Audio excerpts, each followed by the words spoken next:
everyone. Welcome inside the Red Earth Production Studios for another edition of YBMcast. Today, I've got joining me on the program, as usual, Kevin Mulder, PBR, Missouri. Kevin, good morning. Morning. How you guys doing? Good. We're kicking it, and we've got a pretty good show today for you guys. We're going to talk some 6A baseball. We just finished up. It was a really good time. I appreciate it. We had a good time out at for the battle for the Arch. It was a good baseball game too, wasn't it? Yeah. Appreciate you guys coming out. That was a fun night. Had some, as you got to see, pretty talented group on both sides, Illinois and Missouri, and had a fun night with it and a good turnout of people and college coaches and. Really fun game, so I was excited about the night. There was, and I appreciate it. We got a chance to, talk with Coach Funkhauser from Edwardsville High School, which was great. It's the first time I'd met him. Really pleasure talking to him. Good baseball guy. We got to talk with Coach Usheld over from Missouri Baptist. Mobap. Yeah. And great conversations. If you haven't seen it, it's a little long. It'll, pick your spots, but go check out what these guys had to say. Is great information, great baseball information. That's the big king, right? They're a wealth of information. Absolutely. And of course, my cohort there for the night, Coach Perkins. Appreciate him being out there. It was really fun. I love that stuff. I love talking baseball, and it was a great time. So let's get into our subject. We got 6A baseball. It's not too early to start talking baseball, is it? Absolutely, never too early. I mean, we're getting into the, our job revolves around high school and college baseball, which is in the spring, but. Big picture, we're into the prime time for any huge baseball fan right now. We got Major League Baseball playoffs started last night with a pretty good game, and then obviously tonight we got the Cardinals. So everyone's excited about that, and I think they go into November this year with the World Series. Yes. If it goes into Game 6 and 7, so I believe so. We got a full month of baseball ahead of us, so that's really exciting. Do you think the Cardinals are going to beat the Dodgers? I think we have a solid chance. The Dodgers are obviously really good. But yeah, I'll say yes for the purpose of this show. Absolutely. We're the hottest team in baseball right now. The Cardinals are. And, Adam Wainwright has been on the mound in these games before. We'll certainly take our chances. If I would have told you a month ago or, 6 weeks ago that the Cardinals were in the playoffs in the wild card game, anyone would have hit that button to say, yeah, we'll take that. So you got to be happy. You got the opportunity, and we'll see how it plays out. There you go. And by the time we have this up on the show for the show tomorrow, your prediction will either be true or not. Sorry, folks, but that's all right. That's all right. You can edit it out if I'm wrong, right? We'll do that. No. All right. We're going to start off. We're going to talk about there was 8 teams that won their districts last year, and we're going to start off with our state champion, Liberty High School, over towards Kansas City. Really great squad last year, and it looks like they're returning some pretty good ball players this year. Go ahead. Oh, go ahead. Sorry. Well, it looks like they're going to have a good amount of pitching for one. And absolutely, they are. You're returning Carson Milbrandt, Kai Bennett, and then they got this other young man coming up, Tanner Warner, 2024. Your thoughts on their pitching staff? Yeah, they're going to be right. They're going to pick off where they left off last year. They have arguably the best shortstop in the state, at least from a defensive standpoint. Right up there at the top, at the very least, Addison Smith. They have a experienced catcher and Jeremiah Kanabaya. And they have the big arms. Obviously, Milbrandt's kind of the bell cow. He's heading to Vanderbilt. Kai Bennett is another big arm that pitched significant innings for him and was a big impact guy for him in the state championship. He will end up going to a nice school, I am certain. So that's going to be a strong team. We're going to be talking about them all spring. Now they're only, I don't want to say problem, but as you recall, we talked about this on the front end. I had that as the toughest district in the entire state that they came out of.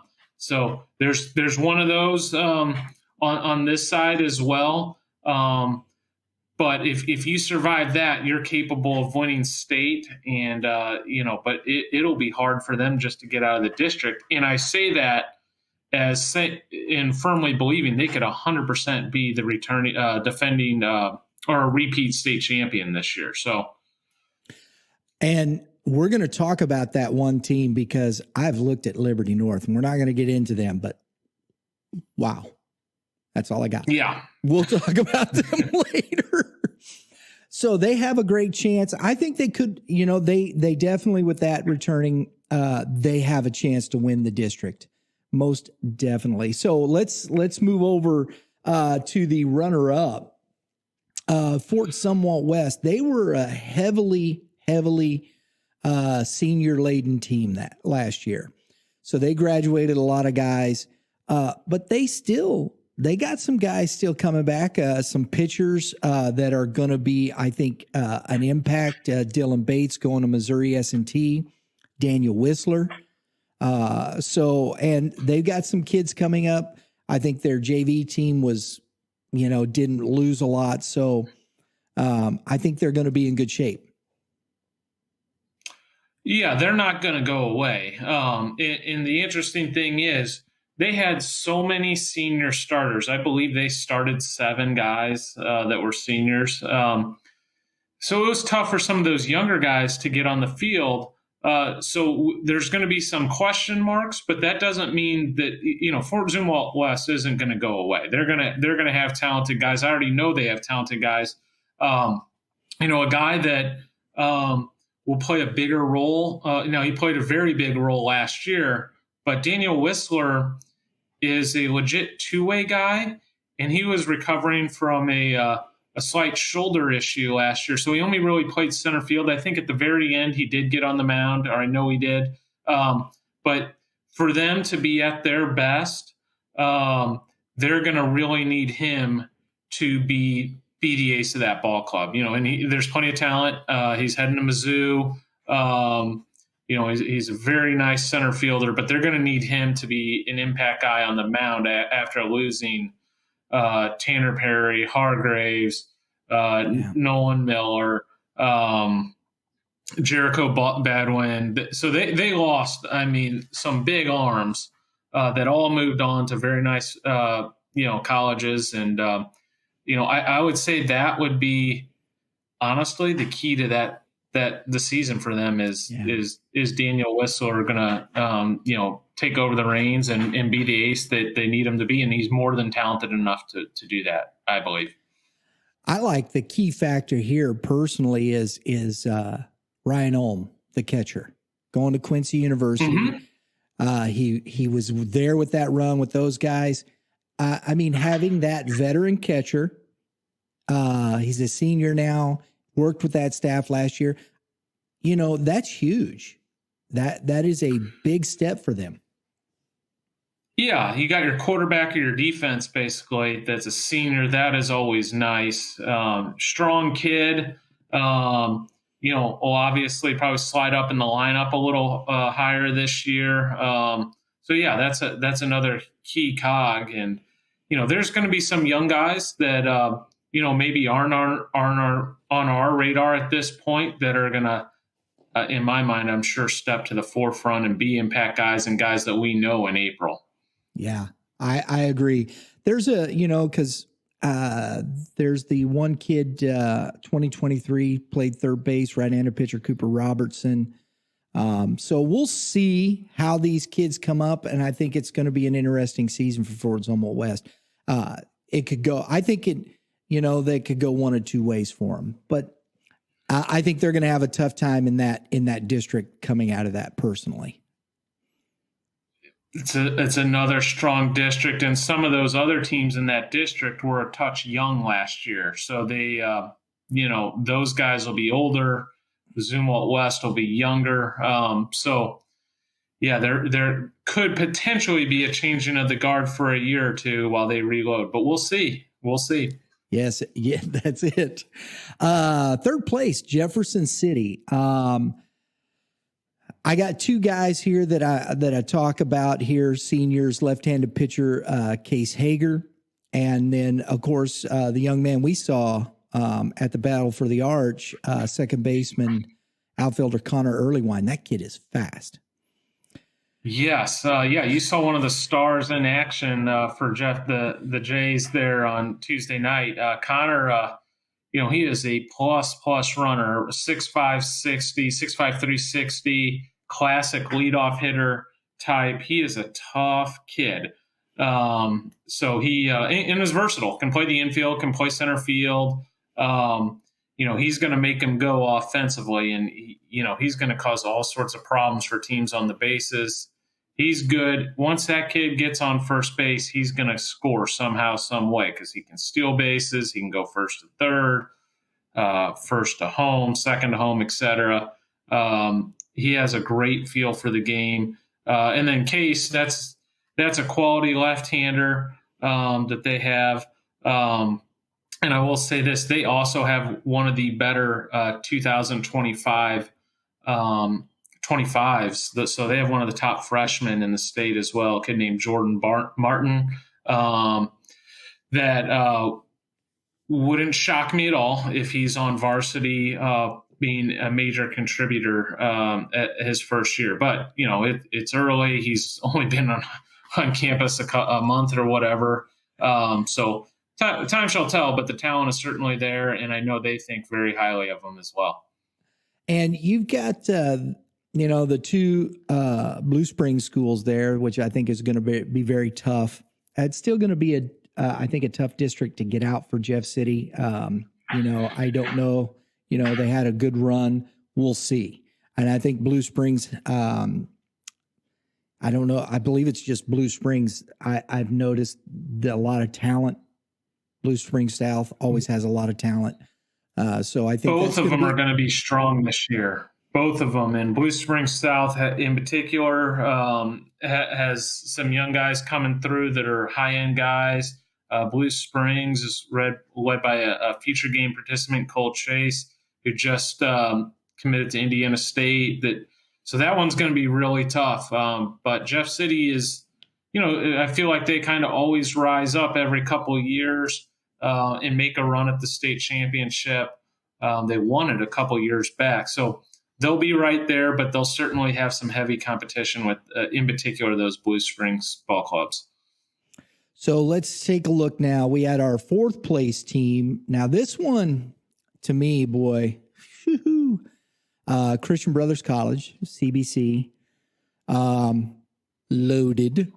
We'll just say that. Yeah, and I'll be up front. That was my preseason number one team in the state last year, large school. And I have not dove into the rankings, and I won't until February and March on how we stack these guys up. But I'm certain they'll be at the very top. Not necessarily number one, but they'll be in the top three. The talent is undeniable, and they were a touch young last year, and they made it to the state Final Four. And, now they have a ton of returning players with state championship tournament experience. Those young guys only got better. So their time is coming. They have a very strong team. They're going to be an absolute handful this spring for anyone that encounters them. Yeah, that's going to be just brutal. I do not, Desmet could, but I just don't see anybody coming out of that district. If it's the same, of course, we won't know yet. I'm looking at last year's district, with Desmet, the Hazelwood schools, Kirkwood, Pattonville was good again last year. So there's going to be some competition. There's always going to be that. But just looking at the talent up and down, you got the senior Evan Margarita, Tyler Charlton, righty-lefty combo right there starting off, Quincy University, Missouri State. Your pitching staff starts with two solid kids, right? Yeah, and then 2023, Cameron Poe just committed to Duke University. You got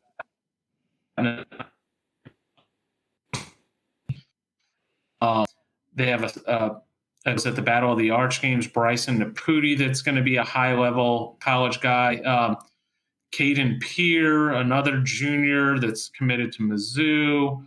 Aiden Wayne Robinson, who's a big impact football player, who's highly regarded as a senior. They have no shortage of guys. Daniel Fleer, who's a senior. Michael Walsh is a steady big arm for them. So they have that I believe is signed at Lindenwood. They have no shortage of guys. And then I also guarantee they also have some freshman or sophomore coming through the works that will figure into the mix as well. Well, just in the sophomore side, Tyler Laskowski, Jake McGee, who is already committed to Mizzou, right? Yeah, and Jake's going to be an impact arm for him this year as well, left-handed, and he can also swing the bat.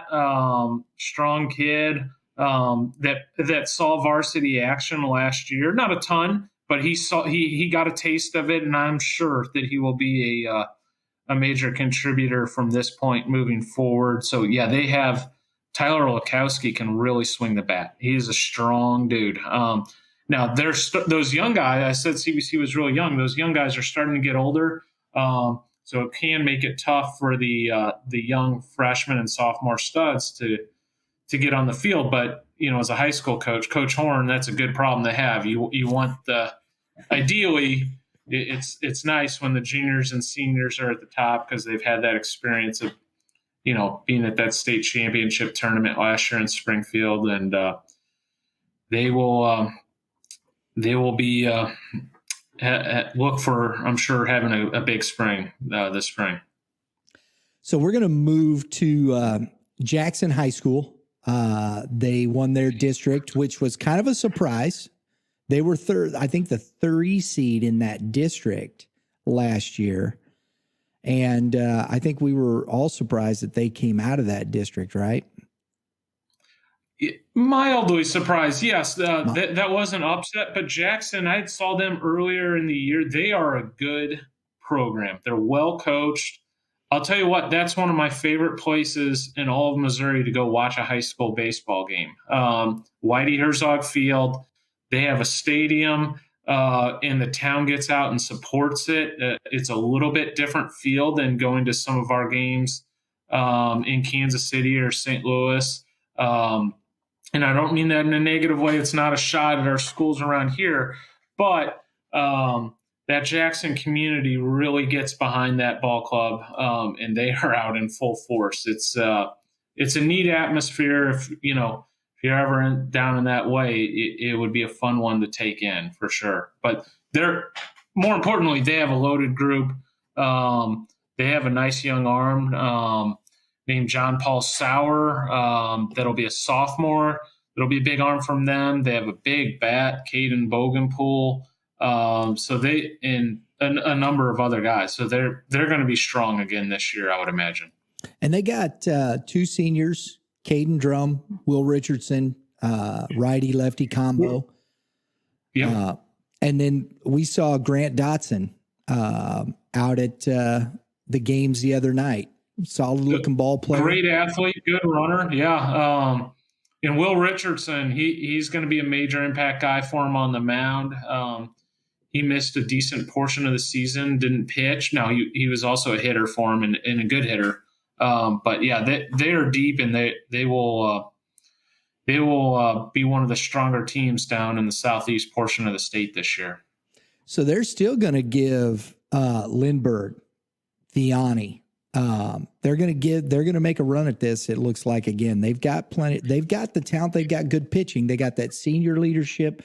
I think that senior leadership at the pitching level really makes an impact. And then you have righty lefty.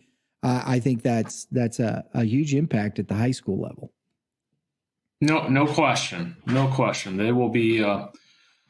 They'll be one of the stronger teams. You just named a couple of their top competitors in that district. And of course, Lindbergh was such a fun team to watch last year, but also one of the most experienced teams last year. They had a ton of seniors. They were top heavy. Now they have some good ones back. Drew Polite, in particular, will come back, and he had kind of an injured riddled junior season. I'm sure he'll be healthy this year, and he's a major two-way guy, third base and pitcher that will kind of lead that Lindbergh charge. And Vianney has a ton of young talent. They have a bunch of young talent. So it'll be interesting to see their story as the season unfolds. But their time is coming, but it will be interesting. They have, in particular, some really nice freshmen and sophomores on campus there. Let's look at the next one here. Francis Howell. We know, they're reloading again. It looks like here. I got 5 seniors listed here from Jack Bryan, Ty Rouser, Blaine Holman, Jake McCutcheon, Logan Stipes.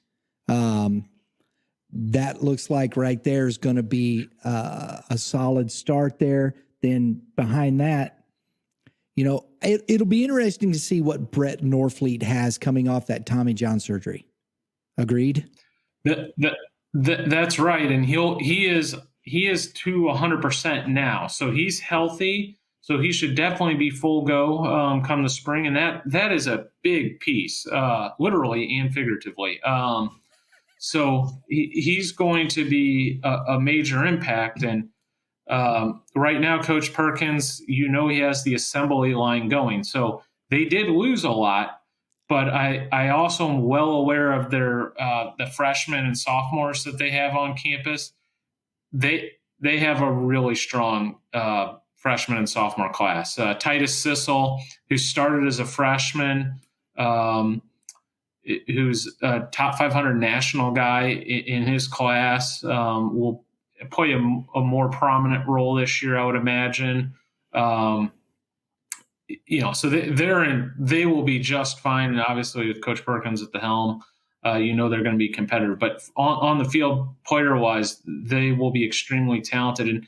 And that's probably fair to say about Norfleet. That's probably your X factor. If that could be the top arm in the area, potentially. At least one of the top arms. So he is that type of talent.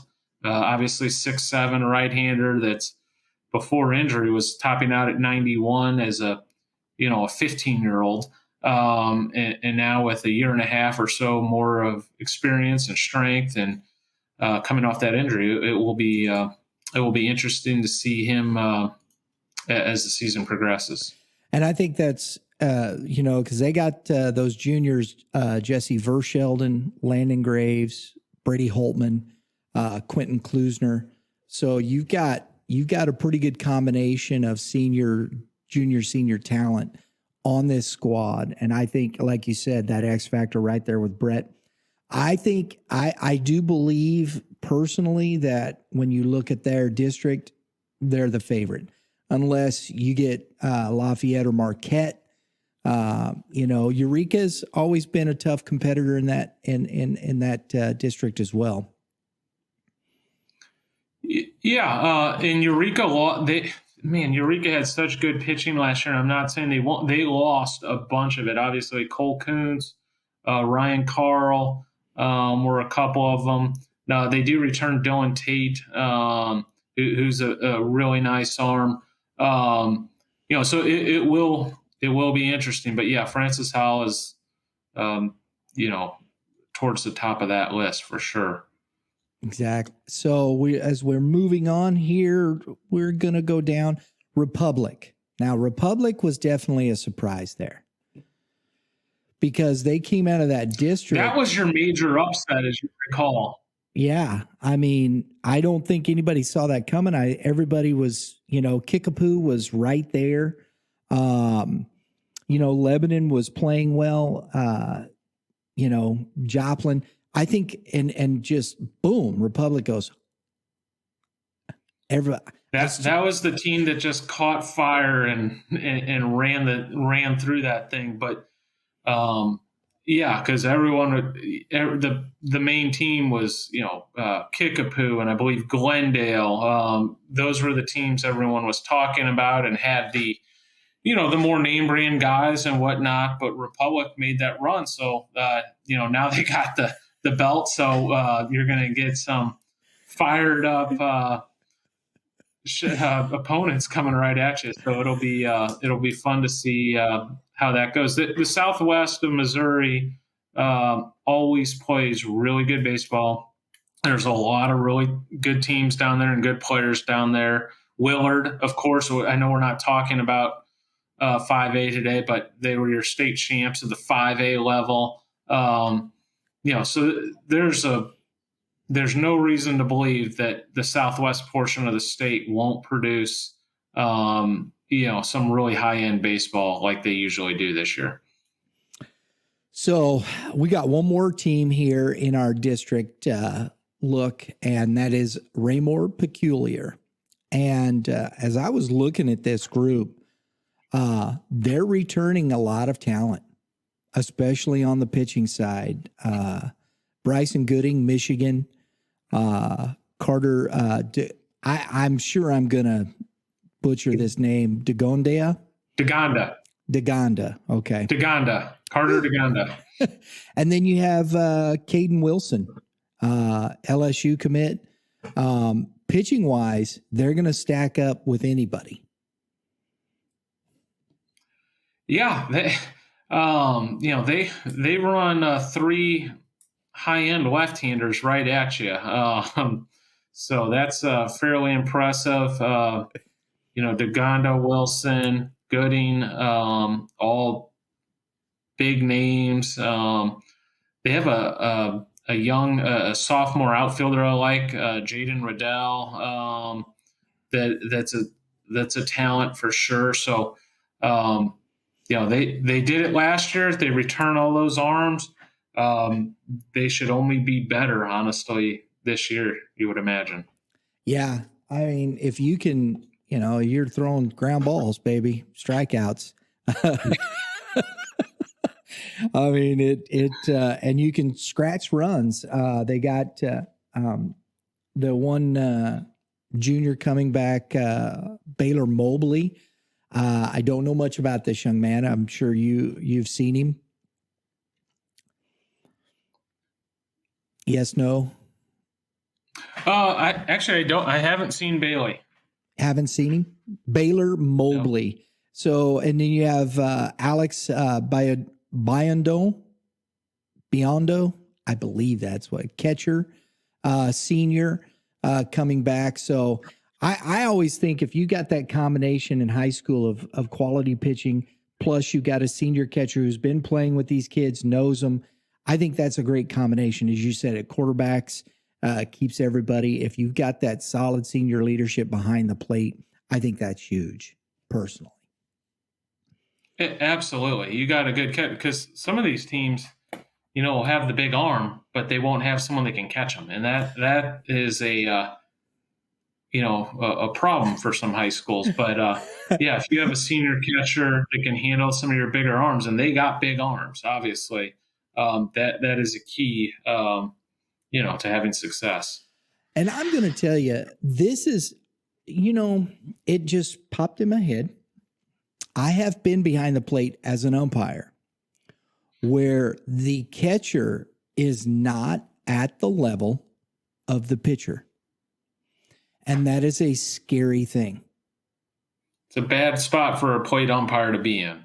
It really is. You're trying to dig in and concentrate and settle into the game, and you can't. It's hard to do that as an umpire when you don't trust that the catcher can handle the level of pitching that's on the mound.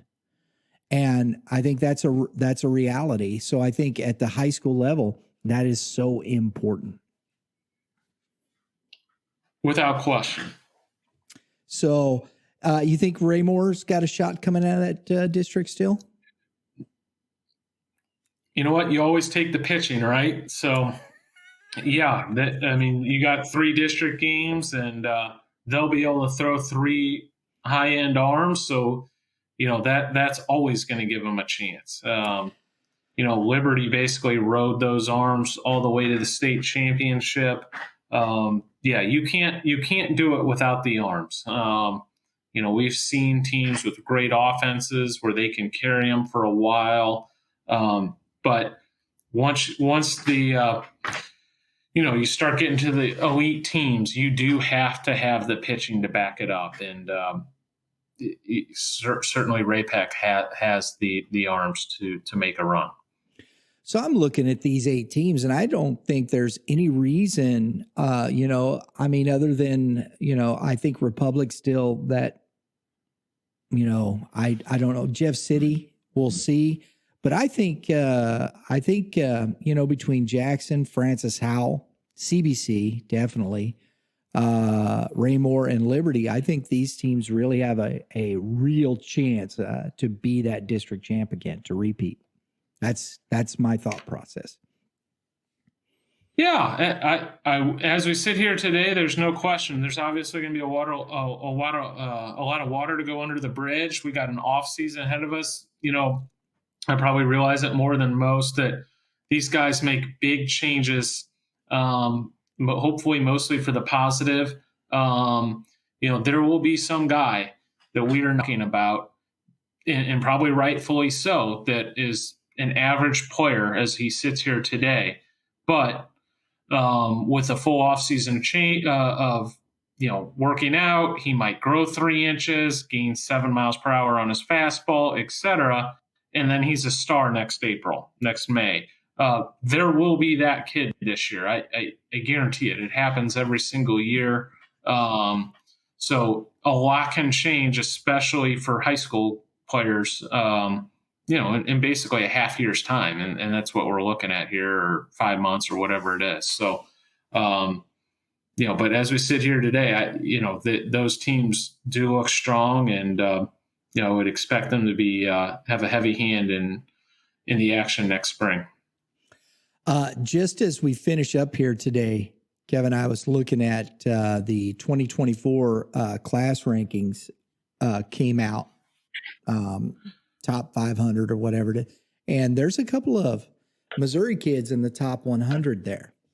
2024's Trey Snyder out of Liberty North and Cole Gibler out of Blue Springs, both Power 5 top school, Tennessee, Arkansas. That's pretty good for the state of Missouri, yes? It's really good. That class, and I'm not just saying that. I know we talk about the 24 class being really strong. The 25 class appears to also be strong. We had 15 players in the top 500 national rankings, which is more than typical. Normally we're lucky to get to 10, and this class has 15. There's some impact in the list goes well beyond those 15 players. So it's much deeper than that. But that's just who we got into the national rankings. So it's a very strong class, and there's going to be some really good high school baseball over the next couple of years, because our 23, 24, 25 classes are very strong. That's awesome. I love to hear that. And when I saw that, I wanted to get your thoughts on that, because, I think you're doing a great job. Everybody's talking about what you're doing. Everybody's, really pleased with how, and I think it only does well for the kids working hard. And I think, I believe we'll see that number grow as we see more kids, and you get to see more kids, and the spotlight is there a little bit more. Yes. Absolutely. Yeah. That is the fun thing when you identify some of these young guys, you kind of know them and get to track them over the 4 years and watch them grow and create an impact. And, some of these young guys are going to go on and, win a state championship and be a big part of it. So it is fun to kind of track and follow over their 4-year career. Do you still have spots open for that Wentzville showcase? Yeah, our St. Louis Open, we do have spots available. That's kind of our last event of the fall. And we put it there intentionally because some of the guys play fall ball. A lot of the guys play fall ball. So it can be tough to get to an event, which guys are playing. The fall's tough because, if you're going to play fall ball, you're playing Friday, Saturday, Sunday. And we're trying to run an event or two. And, you can't do it during the weekday for the most part. Now, we ran the border battle game on a Tuesday night. We have that October 24th at the Sports Barn in Wentzville. That'll be a great opportunity to, the nice thing about that event is you can come kind of test where you're at, run the 60, take BP on the TrackMan, throw a bullpen on the TrackMan and blast motion, etc. See where you're at. And then you head into the off season and you know where you are. And then you come back out and see where you're at in February, after an off season of training and see some of your hard work pay off. Very good. There it is. Guys, prepbaseballreport.com. Go get yourself signed up if you're looking for that. Kevin will be out there. There'll be a cast of characters out there helping you go through that showcase. Get your numbers. Kevin, as always, man, appreciate it. Great information, great conversation. Absolutely. Thanks for having me on again, Brian. Everybody, have a great day in the Lord. You pitchers, keep throwing strikes, and you hitters, hit them where they ain't. We'll see you next time.